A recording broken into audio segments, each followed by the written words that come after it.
नमस्कार दर्शक बंधु, आज हूँ मंगलवार दिन अक्टोबर मास 14 तारिख। आसतु जानिबा आज संपूर्ण खबर और देश दुनियार सबु बड़ खबर उपरे नजर पकाइबा। ता पूर्व चैनल नुआ आसीथिले चैनल को सब्सक्राइब करी पाखरे आसुथिबा बेल आइकन को ऑन करी रखंतु। तेबे आसंतु आज गुरुत्वपूर्ण खबर गुड़िक उपरे नजर पकाइबा। आज प्रथम खबर रही दीपावली बोनस देले केंद्र सरकार, मालामाल हेब सरकारी कर्मचारी। पार्वण ऋतु को आखि आगरे रखी केंद्र सरकार तांको कर्मचारी मानकु दीपावली बोनस देइछंती। एहा केंद्र सरकारी कर्मचारी घरे दीपावली रो आनंद को आहुरी वृद्धि करिछि।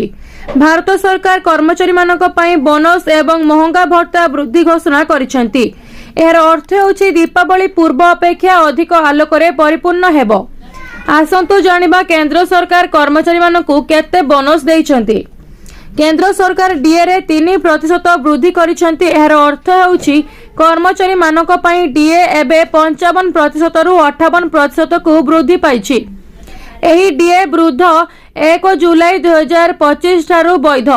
एहार अर्थ होछि पूर्व 3 मासर डीए अक्टोबर दरमारे बकेया भाव जोड़ा जिवो। एहा फलरे एही पर्व मासर कर्मचारी मानक पई अधिक दरमा मिलिबो। केंद्र सरकार वर्षकु 2 थर डीए वृद्धि करंती। एही 2% डीए वृद्धि चलित मार्च मासरे घोषणा करा जायथिला। परवर्ती खबर रही आउ हेबनी वर्षा। ओडिशा छाड़िबा प्रक्रिया आरंभ कला दक्षिण पश्चिम मौसुमी वायु। आजिठू ओडिशा छाड़िबा प्रक्रिया आरंभ करिछि दक्षिण पश्चिम मौसुमी वायु। प्राथमिक पर्याय रे उत्तर ओडिशा जिला केन्दुझर रु प्रत्यावर्तन करिछि मौसुमी। दक्षिण पश्चिम मौसुमी वायु ओडिशा रु प्रत्यावर्तन करिबा नै पाग अनुकूल रहिछि। एबे मौसुमी वायुर प्रत्याहार रेखा वाराणसी, जबलपुर, अकोला, अहल्यानगर, आलीबाग देई गति करुछि। आसंता 24 घंटा मध्यरे ओडिशा समेत पश्चिमबंग, सिक्किम, तेलंगानार किछि अंचल, महाराष्ट्र, मध्य प्रदेश एवं उत्तर प्रदेश, बिहार अवशिष्ट अंश, झारखंड, छत्तीसगढ़ रु संपूर्ण भावे प्रत्यावर्तन करिबो। परवर्ती 2 रु 3 दिन मध्यरे उत्तर पूर्व भारतरू मौसुमी प्रत्यावर्तन पाई पाग अनुकूल रहिथिबार आंचलिक पाणीपाग विज्ञान केन्द्र पक्षरु सूचना दिया जायछि। आसंता 6 रु 7 दिन मध्यरे सर्वनिम्न तापमात्रा रे बड़ परिवर्तन हेबो नाही। 15 तारिख पर्यंत दक्षिण ओडिशार विभिन्न जिल्ला रे बिजुली घड़घड़ी सह घंटा प्रति 30 रु 40 किमी वेगरे पवन बहिबो। परवर्ती खबर अछि एमबीबीएस छात्री को गण दुष्कर्म, पंचम अभियुक्त गिरफ।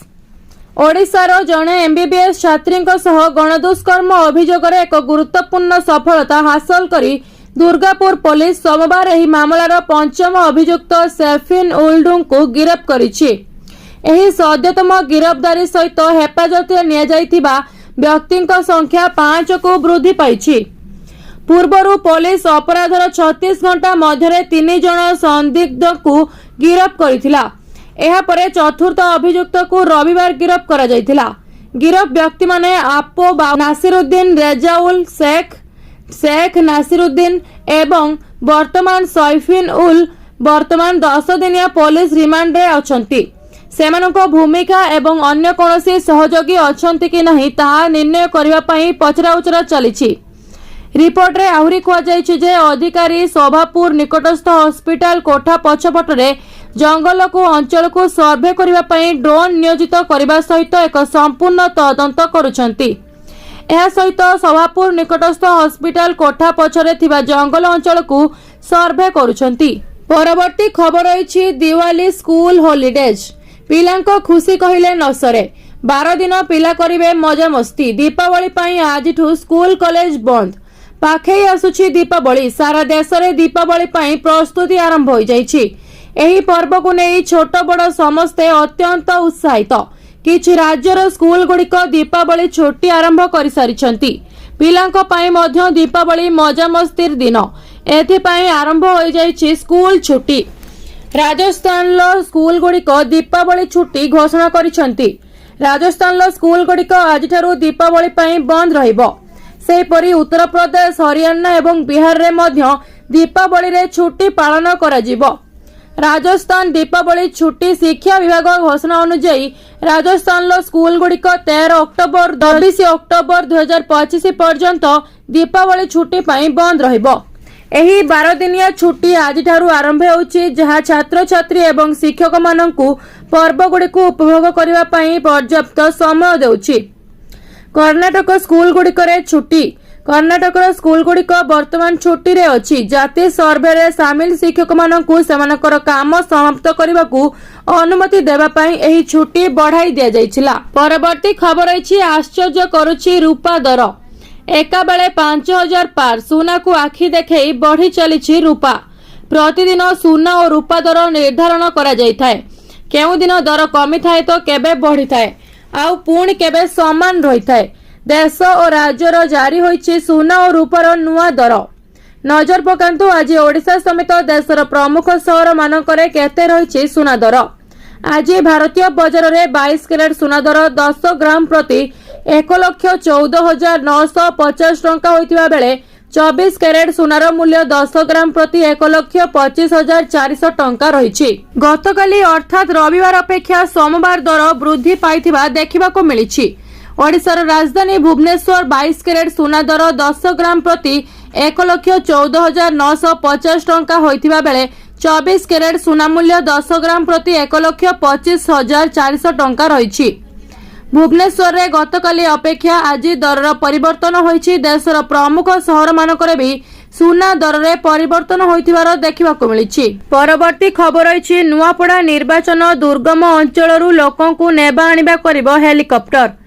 नुआपड़ा उपनिर्वाचन रे 8टी बूथ रे व्यवहार हेबो हेलिकॉप्टर। दुर्गम अंचल रे 5टी स्थान रे 8टी बूथ रे व्यवहार हेबो हेलिकॉप्टर। लोकंकु नेबा आनिबा पई व्यवहार हेबो कहिले सीईओ। 14 कंपनी सीएपीएफ मध्य उपनिर्वाचन पई आसीबे।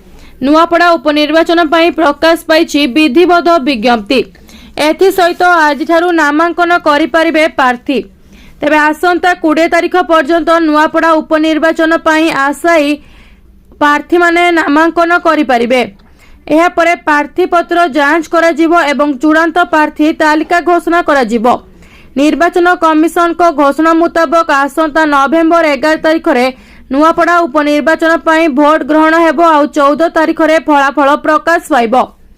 तेबे एसबु प्रक्रिया पई आज विधिवत भावे विज्ञप्ति प्रकाश पाइछि। नुआपड़ा उपनिर्वाचन पई आगुआ प्रार्थी घोषणा करि सारिछि कांग्रेस। घासीराम माझी दलर प्रार्थी होइछन्ति। तेबे एबे भी बीजेपी और बीजेडी रो प्रार्थी घोषणा को अपेक्षा करा जाइछि। परवर्ती खबर अछि, पीएम किसान योजना। दीपावली उपहार पूर्वरु चाषी मानक पई खुशी खबर। 21तम किस्ती को नहीं आसिला बड़ अपडेट। देशर कोटी कोटी चाषी बास करती, तेणु सरकार समय समय सेमानक लाभ पई विभिन्न योजना आरंभ करती।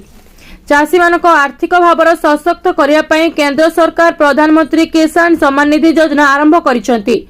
एही योजना अधीन रे चाषी मानक प्रति वर्ष 6000 आर्थिक सहायता प्रदान करा जाय, जहा 3टी किस्ती रे बंटन करा जाय।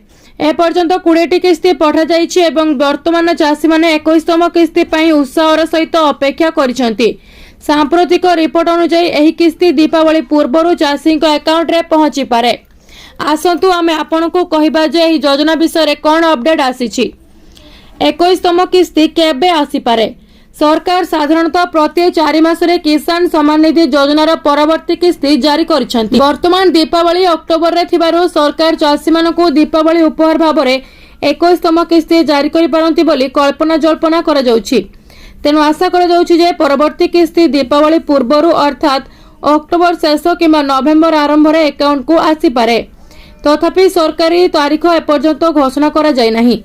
सरकार घोषणा परे ही तारीख जना पड़िबो। परवर्ती खबर अछि, आसिला खुशी खबर। सुभद्रा योजना को नहीं मिलिबाकु जाउछि सुभद्रा तृतीय किस्ती टंका। जाहाको मिलिनी तांको पुणी थरे एही मानकु मिलिबो। जो माने गत थर पाई नांती तांको पुणी मिलिबो तृतीय किस्ती 15000 टंका। एही हिताधिकारी को मिलिबो गोटिए थर 15000 टंका। शीघ्र जानि नियंतु आपण मानकु टंका मिलिबो कि नाही। उप मुख्यमंत्री प्रभाती परिड़ा एही अवसर रे कहिथिले जे एही षष्ठ पर्याय रे जो महिला माने और 21 वर्षर ऊर्ध्व युवती माने मार्च 31 सुधा आवेदन करिथिले एवं योग्य विवेचित होइथिले सेही महिला और युवती माने एही आर्थिक सहायता पाइछंती। आउ तांकर अकाउंट रे 15000 टंका जाई सारिछि, जहा सेमानकर आर्थिक कारोबार को सहयोग करिबो बोली सरकार कहिछंती। ଯେଉଁମାନେ ବର୍ତ୍ତମାନ ସୁଦ୍ଧା ବି ସୁଭଦ୍ରା ଯୋଜନାରୁ ଟଙ୍କା ନ ପାଇ ବଞ୍ଚିତ ଅଛନ୍ତି ସେମାନଙ୍କୁ ପୁଣି ଏହି 15 ତାରିଖରେ ଏକାଥରେ 3ଟି କିସ୍ତିର 15,000 ଟଙ୍କା ମିଳିବ ବୋଲି ରାଜ୍ୟ ସରକାର କହିଛନ୍ତି। ଯେଉଁମାନେ ସୁଭଦ୍ରା ଯୋଜନାର ପ୍ରଥମ କିସ୍ତି ଏବଂ ଦ୍ୱିତୀୟ କିସ୍ତି ପାଇସାରିଛନ୍ତି ସେମାନଙ୍କୁ କେବଳ ତୃତୀୟ କିସ୍ତି 5,000 ଟଙ୍କା ମିଳିବ ବୋଲି କହିଛନ୍ତି ଉପମୁଖ୍ୟମନ୍ତ୍ରୀ ପ୍ରଭାତୀ ପରିଡ଼ା। ଆପଣମାନେ ପାଇଛନ୍ତି କି ନାହିଁ ଆମକୁ କମେଣ୍ଟ କରି ନିଶ୍ଚୟ ଜଣାନ୍ତୁ। ପରବର୍ତ୍ତୀ ଖବର ଅଛି ଦମ୍ପତିଙ୍କ ପାଇଁ ପୋଷ୍ଟାଲର ଦମଦାର ଯୋଜନା, ମାସକୁ ମାସ ମିଳିବ ଟଙ୍କା। पोस्ट ऑफिस रे एहार ग्राहक मानकु संचय खातारे उत्कृष्ट रिटर्न प्रदान करुछि। पोस्ट ऑफिस रे आरडी, टीडी, एमआईएस, पीपीएफ एवं किसान विकास पत्र समेत अनेक प्रकार अकाउंट खोला जाई परिबो। आज आमे पोस्ट ऑफिस रो एमआईएस बा मासिक आय योजना विषय रे कहिबो। आपनको पोस्ट ऑफिस रो मासिक आय योजना रे केवल थरे निवेश करबा को पड़िबो, जहा परे आपनको प्रति मास रे एक स्थिर सुध प्रदान करा जिवो। एही योजना अधीन रे अर्जित सुध सीधा सड़क आपनक बैंक अकाउंट को स्थानांतरित हुए। जदि आपण एही योजना रे आपनक पत्नी किंबा परिवार रो अन्य कोनोसी सदस्यक सहित एक अकाउंट खोलंती तेबे आपण प्रति मास रे सर्वाधिक 9,250 टंका पर्यंत स्थिर सुध पाई परिबे। कोन एही एमआईएस योजना? पोस्ट ऑफिस मासिक आय योजना वर्तमान वार्षिक 7.4% सुध हार प्रदान करुछि। आपण सर्वनिम्न 1,000 देई एक अकाउंट खोली परिबे।